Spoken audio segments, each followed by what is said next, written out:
Recently, the UK Supreme Court handed down judgment on the issue of the duration of anonymity orders in end-of-life cases.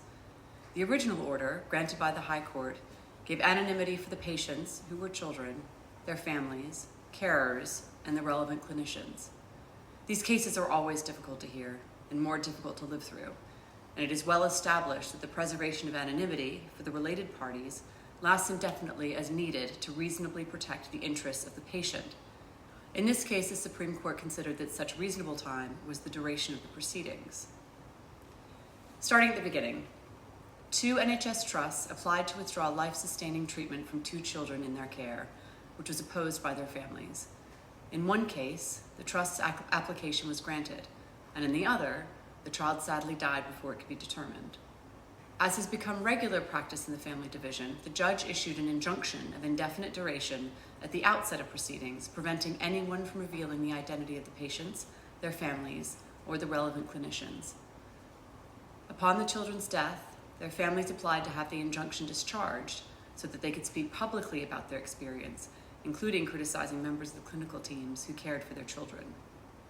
The trust resisted the applications on the basis that it would be an invasion of the clinicians' Article 8 privacy rights to have their identities revealed, attracting considerable and likely abusive attention from the public and the media.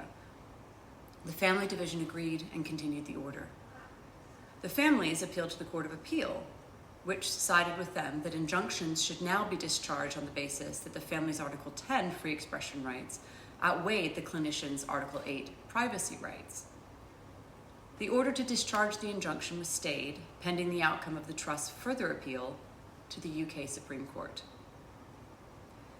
It is important to note at this stage that in reaching its decision and issuing the injunction, the High Court was acting in its inherent jurisdiction as parens patriae.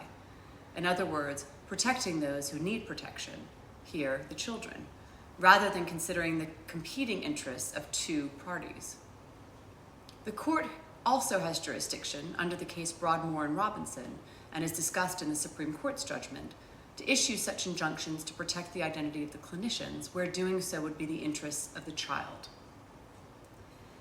In upholding the Court of Appeal's ruling in favor of the families, the Supreme Court was concerned that where the lower court's order was issued pursuant to its parens patriae or Broadmoor jurisdiction, or where the clinicians could assert their own rights through a private action, that it was not within the jurisdiction of the court to otherwise be balancing the private Article 8 rights of the clinicians against the Article 10 free speech rights of the families. In any event, the Supreme Court held that such injunctions should be of limited duration, where necessary to protect the interests of the child. A reasonable duration of such an injunction, therefore, should be limited to the end of proceedings. In other words, until the child's death or grant of declaration, plus some cooling off period. A subsequent application for an injunction could be made by the clinicians to follow the cooling off period, as necessary to protect their private rights, including pleaded causes of action detailing their claim and details of their case, such as were absent in the case before the court. However, the court noted that following the end of proceedings, it would be expected that the clinicians' Article 8 interests would diminish, while the parents' Article 10 interests would increase. This is a decision of some great importance.